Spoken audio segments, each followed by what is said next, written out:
विद्यमान सरपंच सारिका शेंडे यांच्या माध्यमातून 2 कोटी रुपयांच्या कामाचा आमदार जयकुमार गोरेंच्या हस्ते भूमिपूजन उत्साहात। प्रादेशिक पर्यटन विकास योजनेअंतर्गत शिखर शिंगणापूरच्या विकासाला 2 कोटी रुपयांचा निधी आमदार जयकुमार गोरे यांच्या प्रयत्नातून 3.5 वर्षात शिखर शिंगणापूरमध्ये 16.5 कोटींची विकास कामे। पाहुयात सविस्तर बातमी। शिखर शिंगणापूर गावच्या विद्यमान सरपंच सारिका शिवराज शेंडे यांच्या माध्यमातून प्रादेशिक पर्यटन विकास योजनेअंतर्गत 2 कोटी रुपयांची कामे गावच्या विकासासाठी मंजूर झाली। या कामांचा भूमिपूजन सोहळा आमदार जयकुमार गोरे यांच्या हस्ते मोठ्या उत्साहात पार पडला। यावेळी सिद्धनाथ पतसंस्थेचे चेअरमन अरुण गोरे, सोनिया गोरे, सरपंच सारिका शेंडे यांच्यासह ग्रामपंचायतीचे सर्व सदस्य, राजाराम बोराटे यांच्यासह ग्रामस्थ आणि कार्यकर्ते मोठ्या संख्येने उपस्थित होते।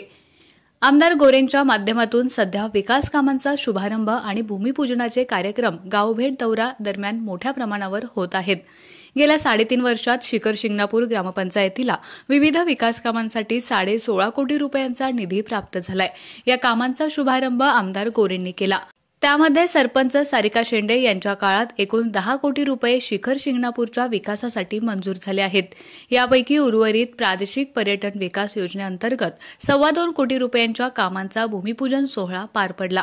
यामध्ये प्रादेशिक पर्यटन विकास योजनेअंतर्गत डांबरीकरण व काँक्रिटीकरण रस्ते, व्यासपीठ व पेवर ब्लॉक सुशोभीकरण करणे या कामांचा समावेश आहे। सरपंच सारिका शेंडे यांनी आपल्या कारकिर्दीत गावच्या विकासासाठी दिलेला अनमोल वेळ आणि केलेले सच्चे प्रयत्न यामुळेच त्यांना गावच्या विकासासाठी एवढा निधी आणता आला।